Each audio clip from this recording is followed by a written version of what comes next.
Are you doing these mental compulsions for OCD and you don't even know it? Stay tuned. That's what's up next.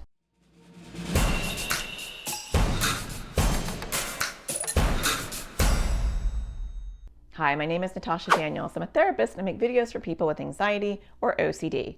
And today I want to talk to you about some common OCD mental compulsions that go missed.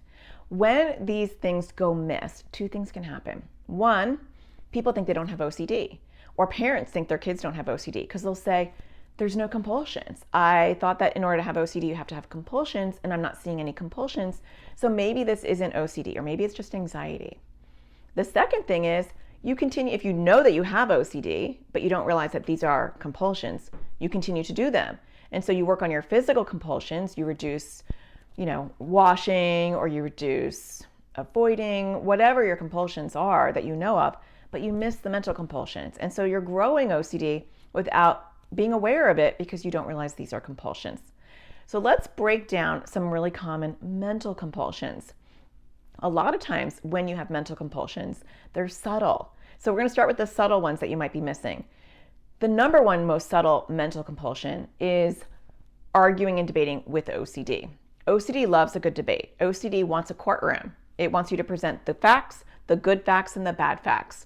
Evidence for and evidence against this intrusive thought. Am I a good person? Here are the facts and here are the defense, right? Is this a real world? Am I having intrusive thoughts? I'm not real. Let's look at the facts, right? Here's this fact. Here's that fact. Could I do this harmful thing? Let's look at the facts. So especially themes that are related to your identity, OCD loves mental compulsions around debating. Would I do that? Would I not do that? Here's a fact. There's also, there are a zillion mental compulsions. I'm just going to go over a few of them just to give you a flavor. If you are worried that something may have happened, you might do some ruminating and you might think, let me go back to those events and let me check. Did I do that? Did I do that intrusive thought? I don't think I said that thing, or I didn't post that thing, or I didn't do that. But let me walk through mentally all my steps of what I said and what I did, and I'm reviewing it to see if there could be this false event memory that maybe I did something I don't remember doing. Or you have real event OCD themes where you actually did do something and you're ruminating over it. And so you're going back and you're looking at all the details in the nitty gritty. So a lot of times these get missed as not OCD when often they are. You also could be mentally reviewing, checking, right? So sometimes we think, well, I'm not physically going and checking the locks or checking things, but I'm mentally checking them. I'm going through the list in my head. I did this and I did this and I did this and I did that. And then if I can't do that list in my head, I feel distress. If I miss a step, I have to start all over. That's the difference a lot of times with OCD versus just going over your to-do list in your head. There's a fear related to this, a panic related to doing this. And also if you get interrupted, you have to start doing it all over again. If you miss it, in part of your routine, there's distress as well. And so look for those things as well. There's also like mental games that you can play with yourself where you might have to count by twos or do number things or mathematics in your head, or play mental games that are actually OCD in disguise. There are so many different mental compulsions. You might have to cancel out your bad thoughts. So if you have an intrusive thought that's bad, then you have to say something that kind of cancels it out. Those are all compulsions. So check with yourself. If you are not doing anything physically, you want to also check the mental and see, am I doing anything mentally to check or to reduce my discomfort around my intrusive thoughts? And understand that the way that you handle mental compulsions is exactly how you'll handle physical compulsions. You want to, one, identify that you're doing a compulsion. Sometimes that's the first step is, I'm doing this in my head and I can't stop, but I at least I know it's OCD. Because that's the first step.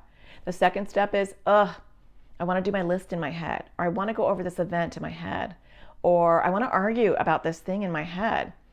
And I'm catching myself doing it because sometimes when you're doing these things in your head automatically, you don't notice them, or your consciousness isn't aware of them for a little while. But once you notice it, then you say, I'm doing a compulsion.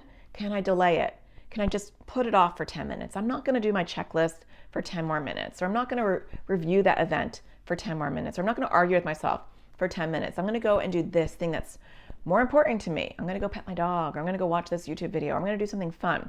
And then the next step is, can I move into delaying and then ignoring it? So if I delay it for 10 minutes, once I develop my OCD muscles, can I say, you know what? I'm not going to go back to my checklist. That urge is less now, and I feel like I actually could just not do it. I can skip it.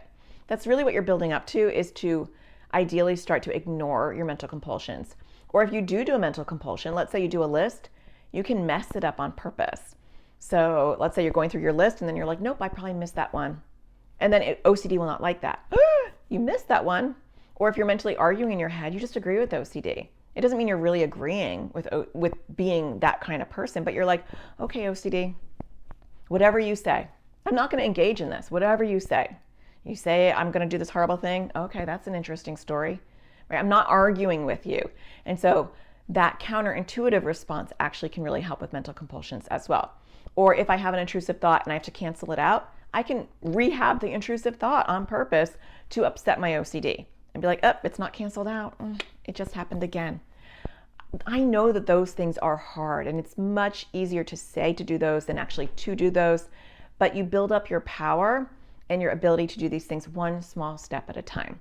So I hope that you found it helpful. I hope it made you realize, I wonder if I do have some mental compulsions as well as my physical ones, and some tips on how to start working on those mental compulsions as well as the physical ones. I hope you find the sparkle in everything you do, and I'll talk to you again next Thursday. Take care.